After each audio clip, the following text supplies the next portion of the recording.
Listen, this is a story that happened to my younger brother and I when we were little. I remember it as if it were yesterday. I was sound asleep, completely unaware what was about to happen. My brother and I shared a bedroom, and in the middle of the night, I was abruptly awakened by him shaking me and calling my name. He was clearly frightened and told me that someone was knocking on our bedroom door. At first, I didn't take him seriously. I was annoyed that he had woken me up, and I assumed that he was just playing a prank on me. So I told him to stop messing around and tried to go back to sleep. But then, I heard it too. The sound of someone knocking on our bedroom door. This gave me goosebumps as I realized that my brother wasn't joking around. I sat up in bed and listened as the knocking continued, with each pounding on the door filling me with dread, thinking to myself, who could it be? Was it one of our parents? Or maybe my cousin who slept down the hall? As my brother and I exchanged a nervous glance, with me being the oldest, I knew that I had to be the one to investigate the knocking. My heart pounded in my chest as I slowly climbed out of bed, trying not to make a sound, and tiptoed across the room to reach the door, with my brother following closely behind me. When we finally reached the door, my hand shook as I turned on the lights. Gathering my courage, I leaned down to look through the peephole, but all I could see was darkness from the living room. I whispered to my brother that I couldn't see anyone. As if in response, the knocking began again, startling us. I turned to my brother, hoping for some kind of reassurance, but his eyes were wide with fear. He mumbled the words, "Open the door." Hesitant for a moment, I stood frozen in place, my hand hovering over the doorknob. Unsure if I should open the door or not, I decided to open the door. As I slowly turned the doorknob, the door creaked open. My brother and I were expecting to see someone on the other side, but to our surprise, there was no one there. The living room was empty, the furniture shrouded in darkness, and the house in silence. As we looked into the empty darkness of the living room, a chill ran down our spines. The air felt heavy and oppressive, as if some unseen presence was watching us. We were both reluctant to step out of the room and expose ourselves to whatever horrors might be lurking in the shadows. Instead, I made the decision to close the door. With a trembling hand, I pushed the door shut, the sound of the latch clicking loud in the silence. But then, without warning, the door creaked open, as if pushed by some unseen force. Panic surged through us, and despite our fear, I lunged forward and grabbed the door, slamming it shut with all my might. Managing to get the door shut, I quickly locked it and covered the peephole with a nearby cloth, hoping to block out any prying eyes. But even then, with these measures in place, I couldn't shake the feeling that something was still out there, lurking in the shadows. As my brother and I retreated back to our beds, we both remained on edge, unsure of what had just transpired. Eventually, we decided to sleep together on the same bed, huddled under the blankets. The knocking never resumed, and eventually we both managed to drift off to sleep, exhaustion finally overtaking our fear. But even now, years later, I can't help but wonder who or what was knocking on our bedroom door that night, or who or what managed to open it. Was it just the wind, as I initially assumed, or was it something far more sinister? Something that we couldn't even begin to comprehend. The memory of that night continues to haunt me, a constant reminder that sometimes even the most ordinary circumstances can give the rise to the most unexplainable and unsettling of events.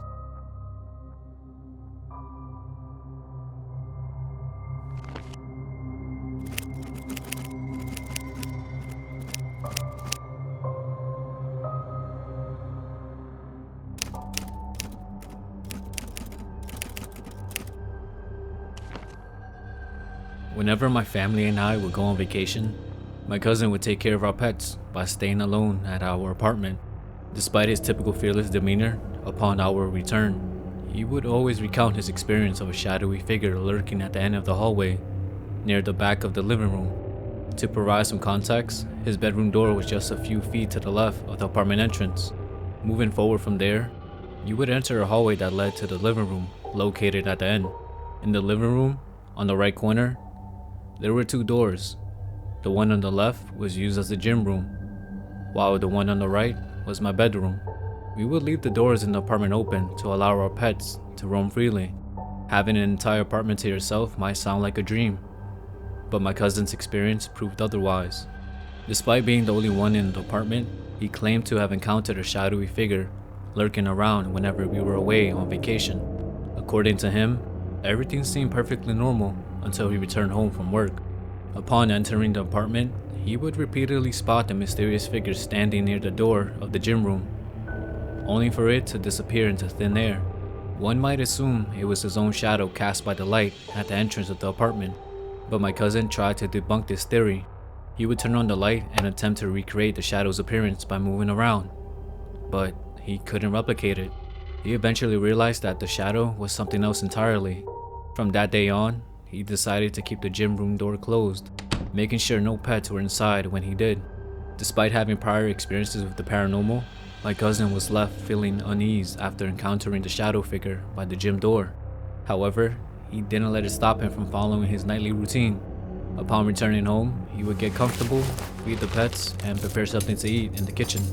Then, he would sit at the table, which offered a view of half the living room and half of my parents' bedroom.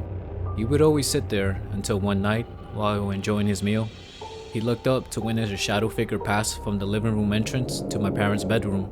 Startled, he jumped out of his seat, and from that moment on, he never ate alone in the kitchen again.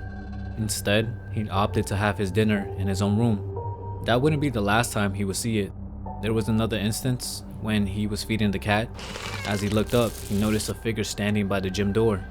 He watched as the figure moved back and forth, seemingly attempting to hide in the shadows. This sent shivers down his spine, and with a clear understanding of what he was witnessing, he decided to walk backwards to his room. While passing the bathroom, he turned on the lights. He believed that illuminating the area would create a barrier between him and the shadow figure. From that point on, he realized that he shared the apartment with a shadow figure that seemed to watch him from a distance.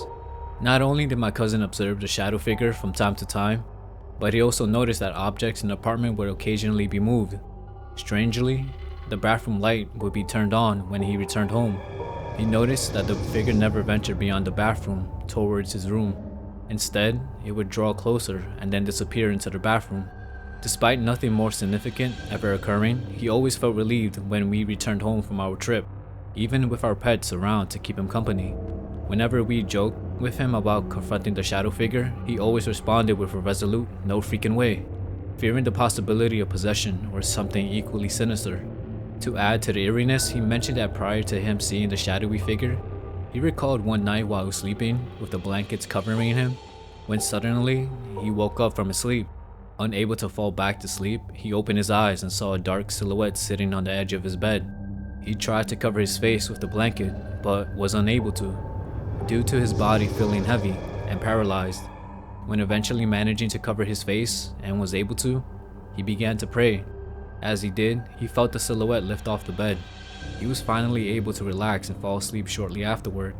My cousin doesn't remember whether the silhouette was of a man or a woman, but one thing is for sure, he was terrified. Now, with the recent EVP sessions I've conducted, I can't help but wonder if the shadow figure my cousin saw was actually Eric or David. What are your thoughts?